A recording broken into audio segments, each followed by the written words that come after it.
नमस्कार दोस्तों, बहुत बहुत स्वागत है आपका इस कार्यक्रम के अंदर। दोस्तों, शी जिनपिंग की मुलाकात मैक्रोसॉफ्ट से हो रही है, जहां भारत के अंदर देखा जाए पुतिन और मोदी की मुलाकात हो रही थी। इमानुएल मैक्रो फ्रांस के राष्ट्रपति साहब पहुंच गए बीजिंग जिनपिंग से मिलने। बड़ी हैरानी की बात थी साहब। चाइना अब फ्रांस को रिझा रहा है, फ्रांस चाइना को रिझा रहा है। और कमाल की बात है साहब कि राष्ट्रपति बनने के बाद शी जिनपिंग बीजिंग से बाहर किसी राष्ट्रपति के साथ गए हैं और वो इमानुएल मैक्रो के साथ चेंगदू गए हैं, वो भी मैक्रो के साथ साहब। अब सवाल ये पैदा होता है कि फ्रांस को चीन रिझा क्यों रहा है साहब, क्या चक्कर क्या है अल्टीमेटली।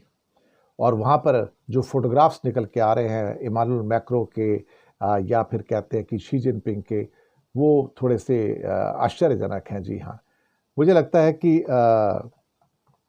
चेंगदू एक ऐसा टाउनशिप है जो अपने आप में काफ़ी इम्पॉर्टेंट है और ये एक चाइनीज़ प्रोविंस है सिचुआन, उसका ये चेंगदू वहाँ पर ये है। साउथ वेस्टर्न चाइना का सिचुआन जो है ये वहाँ पर उसको लेके गए। नॉर्मली ऐसा होता नहीं कभी, लेकिन इस बार ऐसा हुआ कि जहाँ पर शी जिनपिंग बीजिंग से बाहर निकले और इमानुएल मैक्रो को चेंगदू लेके गए। अब साहब वहाँ पर बातचीत तो हो रही है और ये बड़ा एक दुर्लभ टाइप का एक सीन है कि जहाँ शी जिनपिंग चीन के बीजिंग से बाहर निकल के किसी और बड़े शहर का दौरा कर रहे हैं और ये दुर्लभ दौरा है उनका एक तरह से कहा जाए तो।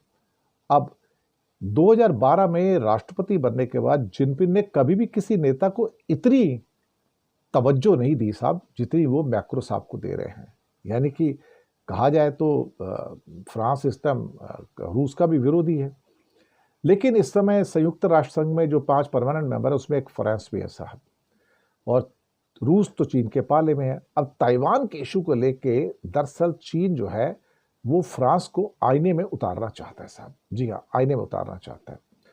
और यहां पर क्या है ना कि अगर वो उसके पास आ जाता है फ्रांस तो उसको 3-2 से सिक्योरिटी काउंसिल में बढ़त मिल जाती है। वैसे भी जापान के प्रधानमंत्री साने ताकेची के बयान से चीन थोड़ा परेशान तो हुआ है, इसमें तो कोई शक वाली बात नहीं है। हालांकि काफी टसल भी हुई उनके आपस में। अब चीन और फ्रांस का व्यापार 2024 से थोड़ा कम हुआ, लेकिन अब फ्रांस के राष्ट्रपति मैक्रो साहब कहते हैं जिनपिंग को, भाई आप आ जाओ, हमारे इन्वेस्ट करो, पेरिस में इन्वेस्ट करो, आप जितना करना है आप करो, हम तो आपके लिए बिल्कुल ओपन लैंड है, आप जो भी यूनिट्स यहाँ खोलना चाहो, फैक्ट्री खोलना चाहो, आप जरूर खोलिए, इन्वेस्ट कीजिए यहाँ पर। अब यूरोप जो है चीन के निशाने पे है और वो उसको आईने में उतारना चाहता है और ख़ास तौर से ब्रिटेन में लंदन में जो चाइनीज़ एम्बेसी को लेकर जो शिकंजा है उस पर भी थोड़ा सा मुसीबत वाली बात हो रही है।